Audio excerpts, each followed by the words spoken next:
Hello everyone, welcome to our webinar on data-driven control with MATLAB and Simulink. My name is Mada and I'm with the Controls Product Marketing team at MathWorks, focusing on technical content development for control systems. And hello, I'm Siddharth and I currently work as a product manager here at MathWorks. As an engineer myself, I have a background in electrical engineering with a focus on control systems. Hi everyone from my side. My name is Emmanuel, also a product manager here at MathWorks, supporting the areas of controls and reinforcement learning. So before we dive deep into our discussion, I want to highlight the key takeaways from today's presentation. MathWorks provides a variety of data-driven control techniques that you can use either independently or integrate with model-based control methods within a single environment. And you can use pre-built Simulink blocks and reference examples that will get you started quickly with design and simulation-based testing of data-driven controllers. Okay, here's our agenda for today. First, we'll have an introduction where we'll discuss why use MathWorks tools for data-driven control. Later, we'll cover three different methods: active disturbance rejection control, or ADRC in short, model predictive control, or MPC with system identification, and reinforcement learning, or RL. For each technique, we'll discuss how it works and also demonstrate examples. So let's start with an example from Sumitomo Heavy Industries. Main challenges they faced were to speed up the development of hydraulic excavator embedded controllers without an engine model and to keep pace with aggressive deadlines. To overcome these challenges, they turned to MathWorks tools for developing control software using data-driven control, more specifically model predictive control with system identification. This allowed them to estimate an accurate engine model from real data, use it as prediction model in MPC that they designed with model predictive control toolbox. After testing and verifying their controllers via simulations in Simulink, they auto-generated code from the controller model to deploy to production. As a result, they were able to increase fuel efficiency, reduce engineering efforts, and meet their aggressive deadlines. Why do we need data-driven control? In many applications like aerospace systems, automated driving, robotics, and motor control, traditional control methods may struggle to cope with complex systems that are subject to nonlinear dynamics and uncertain environments. In these cases, data-driven control can offer a powerful solution to challenging control problems. So here you see an example of motor control, where traditional controllers like PID are frequently used for position and current control. However, due to highly nonlinear system dynamics, tuning PID gains might become challenging, especially when we need to account for multiple operating points and external disturbances. As we will discuss later, active disturbance rejection control, or ADRC, is a data-driven control technique that can provide comparable results to PID control, but with much less tuning effort. It can handle a wide range of operating conditions, making it a good choice for controlling this highly nonlinear motor control system. There are different approaches to control design. One approach is model-based control, which relies on a model of the system for control design. This includes techniques such as PID control design, gain scheduling, model predictive control, and linear quadratic regulator. And another approach is data-driven control, where the controller or the model is learned from measured data. Examples of data-driven controllers include active disturbance rejection control, extremum seeking control, model reference adaptive control, and reinforcement learning. In model-based control, the models can be obtained using first principles, but when a first principle model is not available or hard to obtain, we can also employ data-driven approaches using system identification. And this is where the model-based control intersects with data-driven control. An example will be a model predictive controller that uses a data-driven prediction model, which we will discuss in more detail in the later sections. Today's focus will be on the highlighted methods.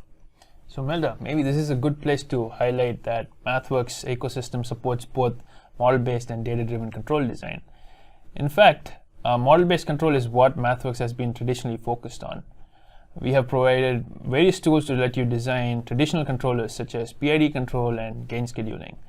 But with the growing interest in data-driven control, we are now expanding our capabilities to also include algorithms and tools for designing and implementing data-driven controllers. Yeah, thanks, Sid, for highlighting our support for both model-based and data-driven control design workflows. So next we'll focus why MathWorks tools for data-driven control. One advantage is that you can design and test a variety of control algorithms and techniques in a single environment.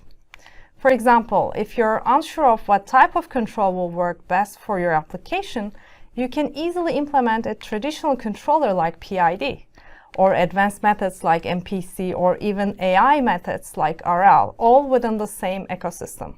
You can compare and see which one fits you better. And actually, in many cases, these methods are used together. For example, both RL and MPC can be used as supervisory controllers with traditional methods like PID for low-level control. In summary, whether you're comparing different techniques or using them in combination, you can do this all within the same environment. To help you with the design and implementation of data-driven controllers, we provide apps and pre-built Simulink blocks, as we will see later. So you can generate code automatically from your control algorithm for deployment to embedded hardware. We provide various reference examples that will help you quickly get started with your data-driven control algorithm design. Last but not least, MathWorks provides engineering support to help with your control design. So next we'll hear from Sid. He's going to walk us through the basics of ADRC and also demonstrate a motor control example. Sid. Thank you, Melda. So yeah, let's get started with this first section where we'll discuss active disturbance rejection control, or ADRC in short. We'll look at the common applications of ADRC and discuss what it is, how it works, why choose this control technique, and why you would use MATLAB tools for designing and implementing ADRC. Finally, we'll demonstrate with an example where we'll show how to control a permanent magnet synchronous motor using this control technique. So, stepping back a bit, some of the popular applications of ADRC are power electronics and motor control. This is because of the effectiveness in handling the nonlinear and time-varying nature of the system dynamics, and disturbances such as input voltage fluctuations and load changes. The other aspect is ADRC's computational efficiency, having similar throughput times as that of a PID controller. So, coming back to the question of what is ADRC and how does it work? ADRC is an adaptive control method that can be used to control plants with unknown dynamics and internal and external disturbances. It doesn't require the model of a system. And it can be considered as a powerful alternative to PID control with less tuning effort. So Sid, you mentioned ADRC as a powerful alternative to PID. So can you also elaborate on how ADRC considers unknown dynamics and disturbances? Sure, Mel, that's a good question. So let's take a look at how this controller works. It's simple but elegant. So ADRC designs a nominal controller for a simple model approximation of the system. It uses a first or a second order model approximation of the known plant dynamics along with the unknown dynamics and disturbances modeled as an extended state, shown with f of t here. And then it uses an extended state observer to estimate the extended state and compensate for the total disturbance. So moving on to why use ADRC, it's a good alternative to PID as it's easier to tune than PID with similar throughput and memory requirements. It works across a wide range of operating conditions and is computationally inexpensive. So these are good benefits to have when designing controllers, but is there any considerations when designing ADRCs? Yes, there are two things to keep in mind, Melda. So one is that ADRC doesn't inherently support MIMO control, and you would require multiple ADRC controllers for each loop in a MIMO control system. Secondly, if the predominant system dynamics vary significantly from the first or second order system, then ADRC might have some trouble to handle the uncertainties in system dynamics or the disturbances acting on the system. Okay, now that we have looked at what ADRC is and how it works, we at MathWorks have taken steps for you to easily get started with the design and implementation of ADRC. MathWorks provides a pre-built Simulink block which you can use to set up and tune your controller. And after testing the controller in simulation, you can generate code from the block for deployment to embedded hardware, such as the Texas Instruments C2000 processor. Next, we'll use a motor control example to demonstrate the design and implementation of this control technique to control the speed and current of a permanent magnet synchronous motor in the presence of uncertainties. By uncertainties here, I mean different operating speeds and load torque. So the design workflow for this control technique consists of 3 steps. In the first step, we design the controller by first specifying the model type, the critical gain, and finally the controller and observer bandwidths. In the next step, we test the design controller with closed loop simulation.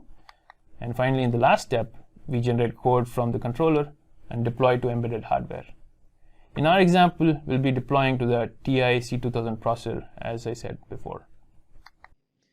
The top-level Simulink model shows the plant model consisting of the motor and inverter blocks from the motor control block set and the cascaded controller setup of the field-oriented controller. Underneath the current control subsystem, the familiar PI controllers here control the D-axis and the Q-axis currents respectively. These PI controllers command the required D and Q-axis reference voltages to track the current reference. The reference voltages are then subsequently converted to the duty cycles that is fed to the inverter. In the outer speed control subsystem, the PI controller commands the Q-axis reference current to track a specific motor speed reference. Since this system is highly nonlinear because of switching effects of the PWM, tuning these PI controllers can be tedious. For such systems, to tune these gains at a particular operating point, one would need to estimate the plant model for each of the loops using either frequency response estimation or input-output test data, and then use the model to tune the PI gains. There is extra effort involved if one wants to consider other operating points and account for external disturbances. In such scenarios with these hurdles, ADRC shines through with comparable performance of a PID controller, but with significantly less tuning effort. The pre-built ADRC block in Simulink control design works with the same inputs and outputs as that of a PID controller and has been set up for all the control loops in this model. Let's look at how we can set this controller up for the Q-axis current controller. To determine the model order and the critical gain of the plant, you typically would do an open loop step response test of your plant in the operating range. In this scenario, the plant cannot be tested for a purely open loop response because of stability concerns. So we use a PI controller with initial PI gains to operate the plant in a region that is safe and or stable.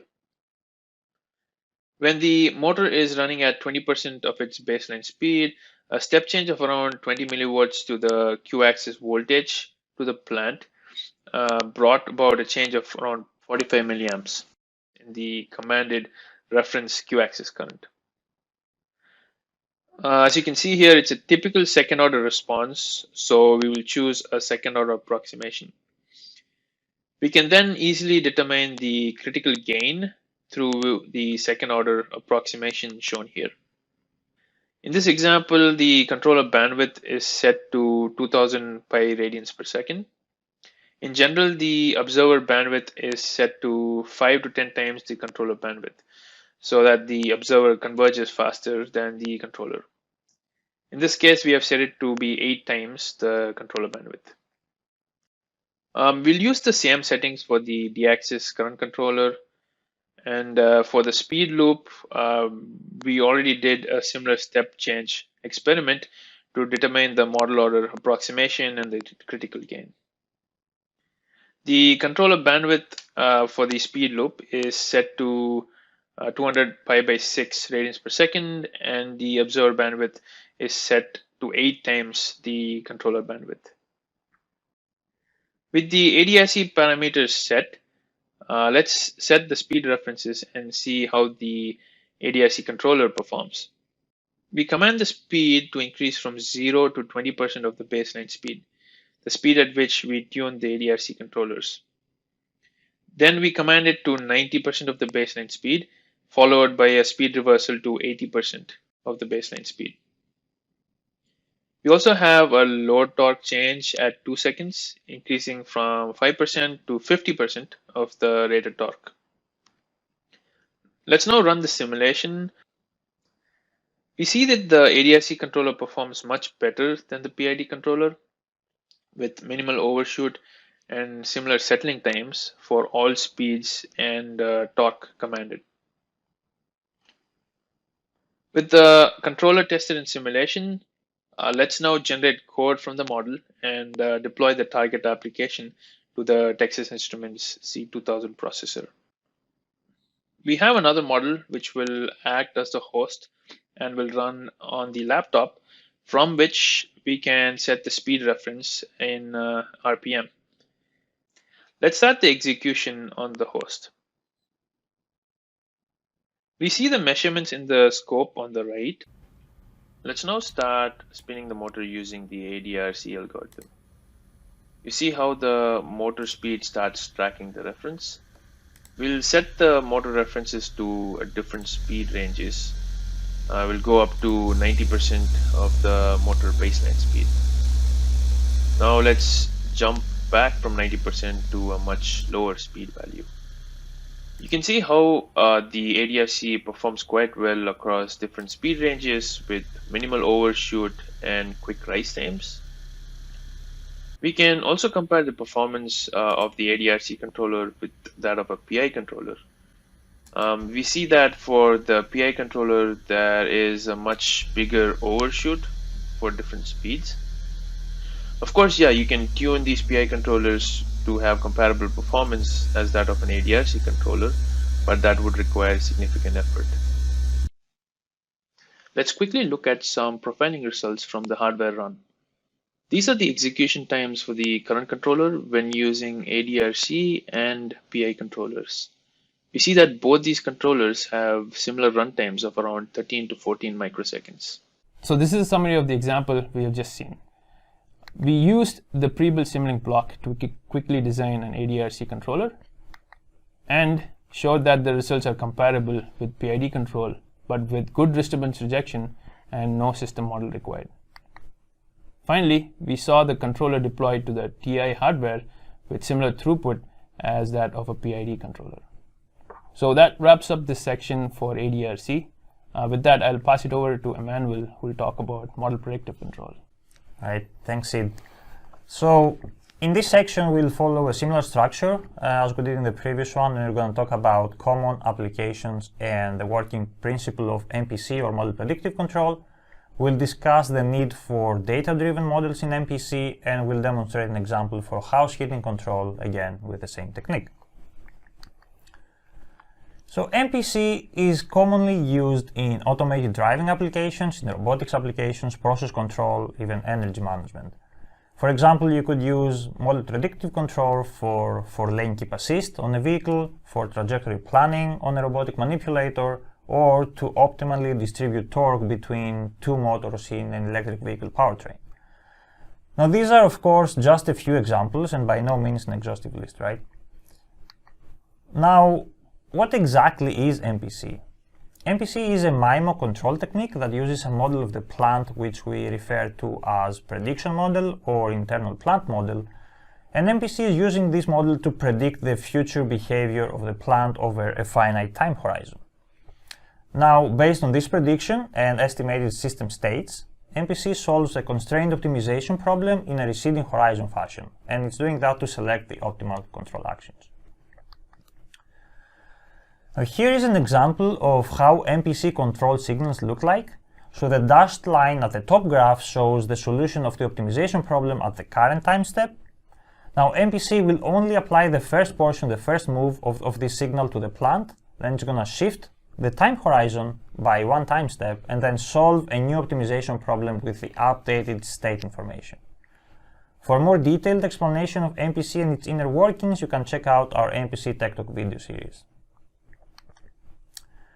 Now, why would you use MPC over other approaches?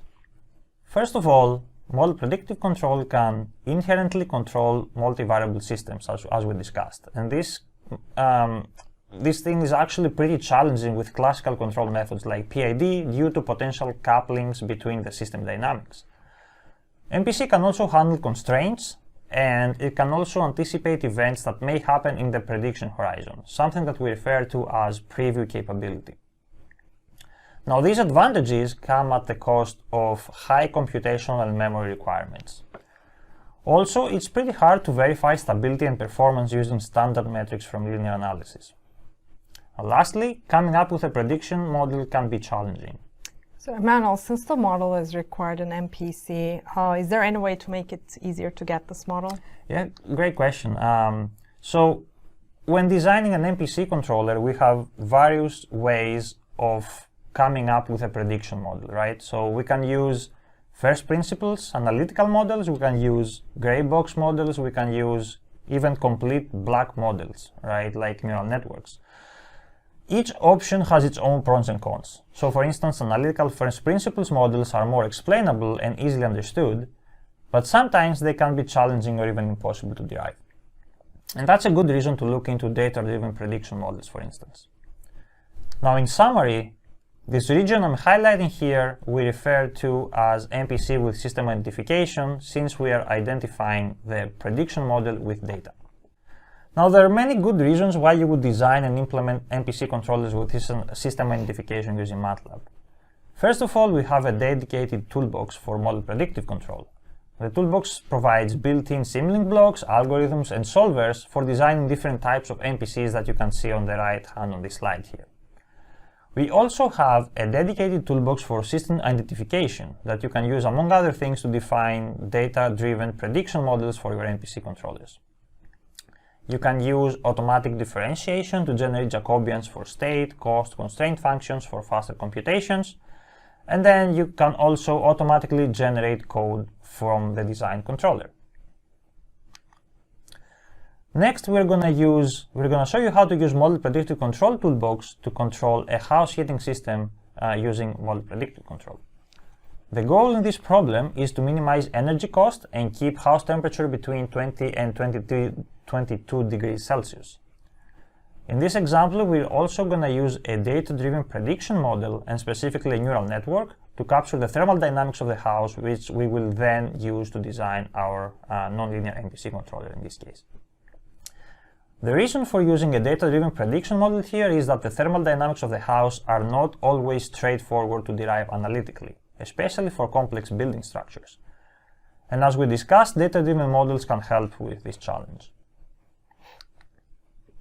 Here is the workflow we're going to follow. In the first step, we will train the neural network, the neural state space prediction model, as we call it, which consists of a number of steps I'm showing here. In the next step, we will design a nonlinear MPC controller using the neural state space model we just trained as the internal prediction model. Once we're done, we will run closed-loop simulations, and last but not least, we will generate code for deployment. All right, let's take a look at the demo now. Here we see a high-fidelity model of the house heating system that we're trying to control using the nonlinear MPC block. The house heating system models the heater and the thermal dynamics of the house.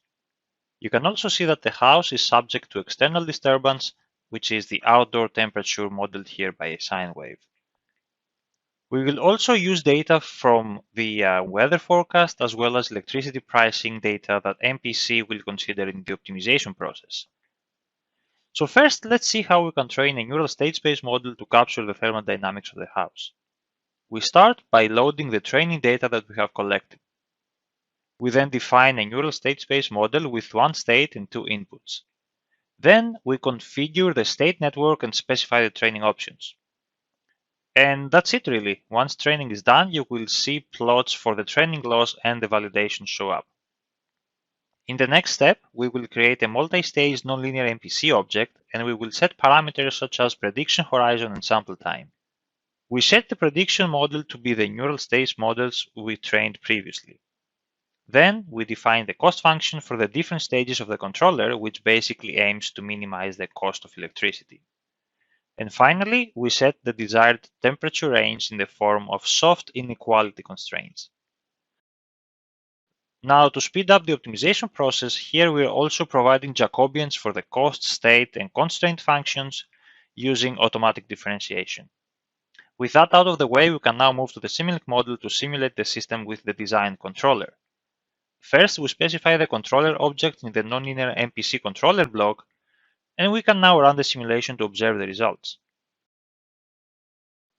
This first plot right here shows the measured house temperature in purple.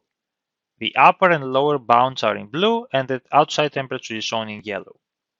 On the second plot, we see the heater input generated by the nonlinear MPC controller. And the last plot shows the fluctuation in the electricity price throughout the day. Now, MPC uses this knowledge to preheat the house in advance and maximizes the indoor temperature prior to the price hike. Once you're happy with the design controller, if you want to generate code for deployment to embedded hardware, you can just right-click on the nonlinear MPC block and select C and C++ and build this subsystem. Once the code is generated, we can view it from the code generation report. So here is a summary of the example we just demonstrated. I want to specifically emphasize the second bullet here. Hopefully it was clear from the demo that you don't have to be a deep learning expert or a data scientist to train a prediction model for MPC, right? The functionality we provide lets you do so in a few lines of code. So Emmanuel, I'd like to point out a few things at this point. So in this example, we did not show how we collected the training data. Also, we only showed how to train the neural state space model programmatically.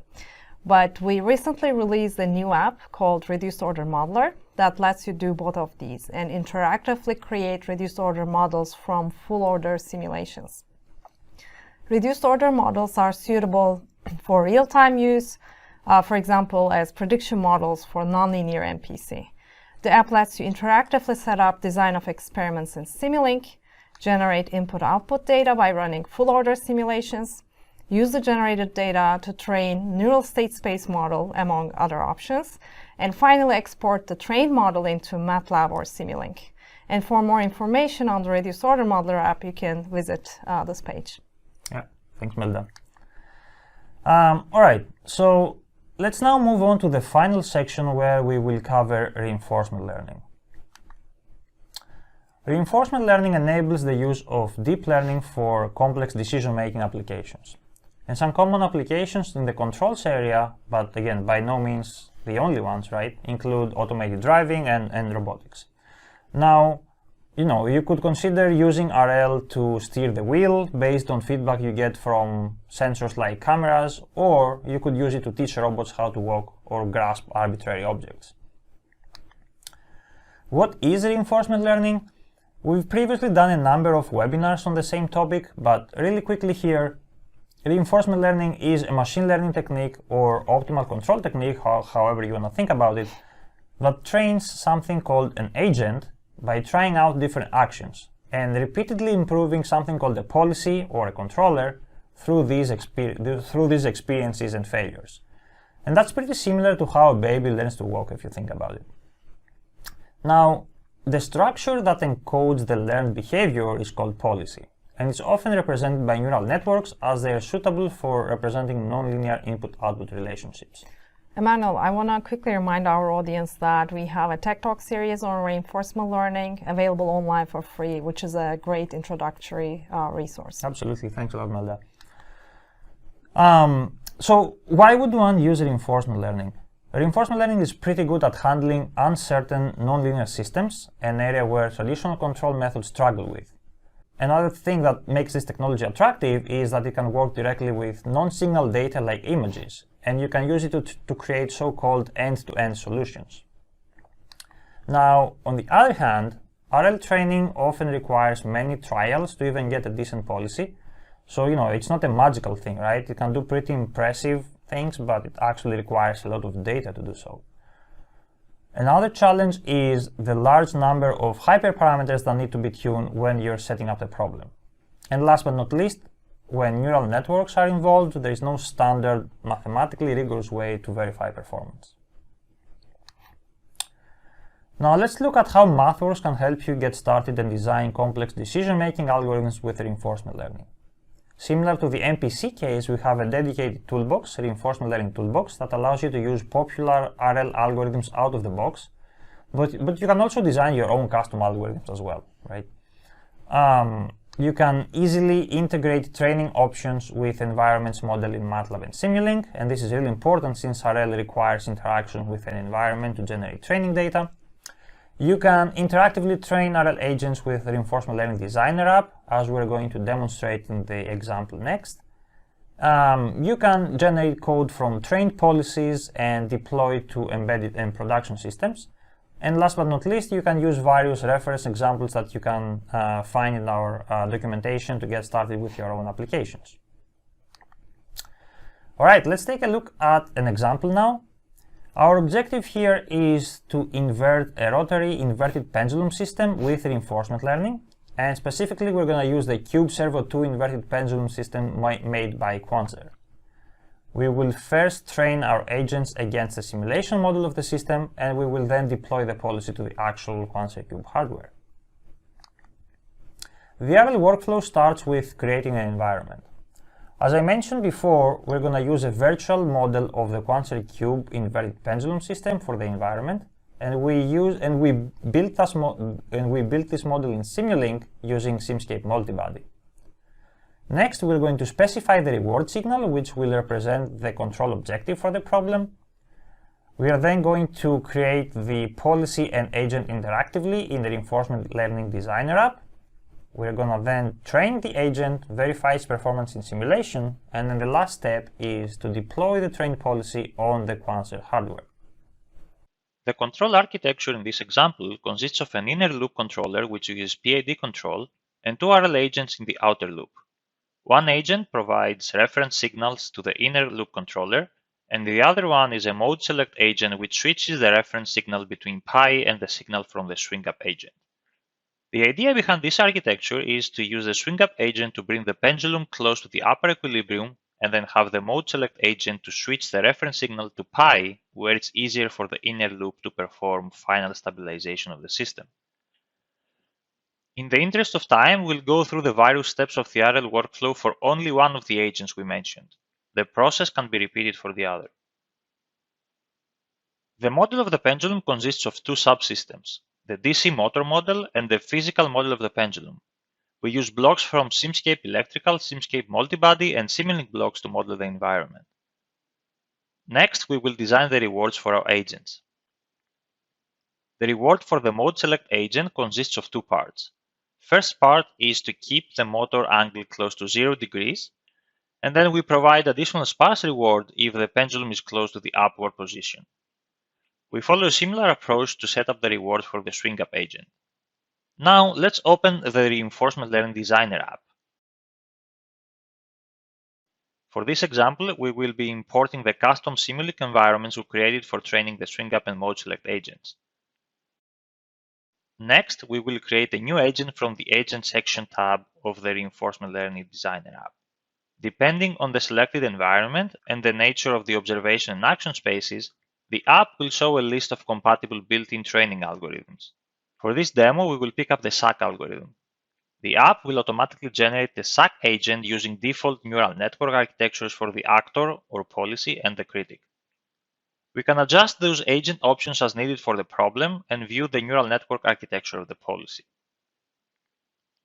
Now that we have created the agent object, we can use the RL agent block from Reinforcement Learning Toolbox to interface our agent with the environment in Simulink. And we can follow the same procedure that I just showed to create the mode select agent as well. Alright, next step is training.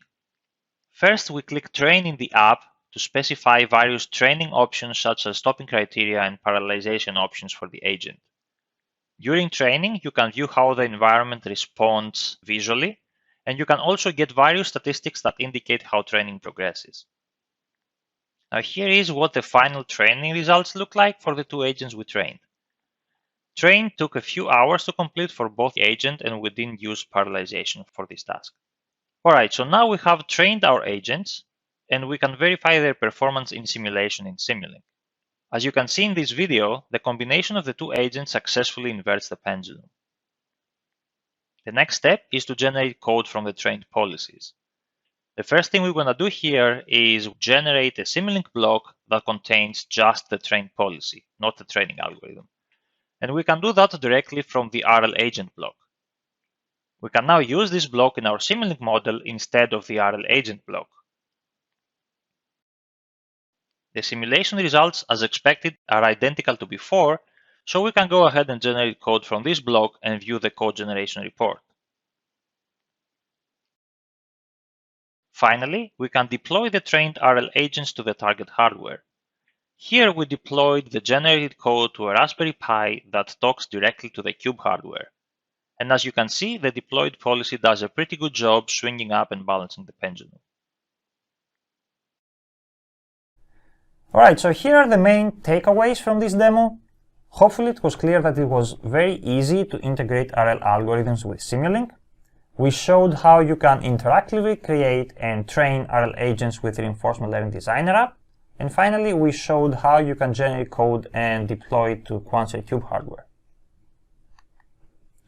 Here is an example of a customer, Vitesco, that used the Reinforcement Learning Toolbox for powertrain control.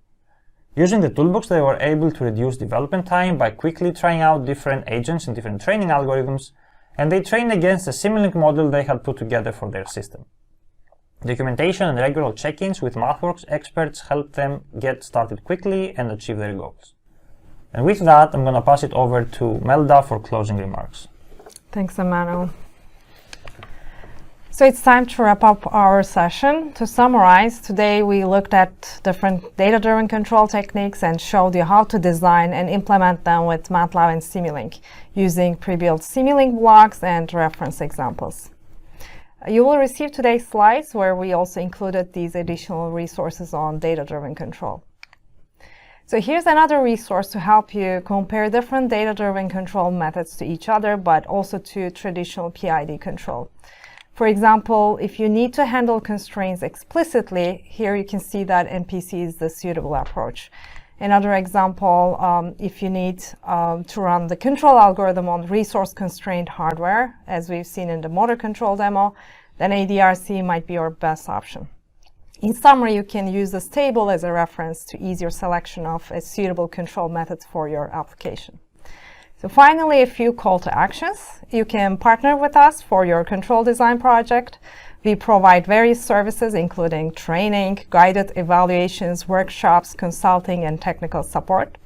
If you want to try out these tools and capabilities we showed you today, feel free to download free trials of our control products and explore the various examples to quickly get started with data-driven control. Thank you.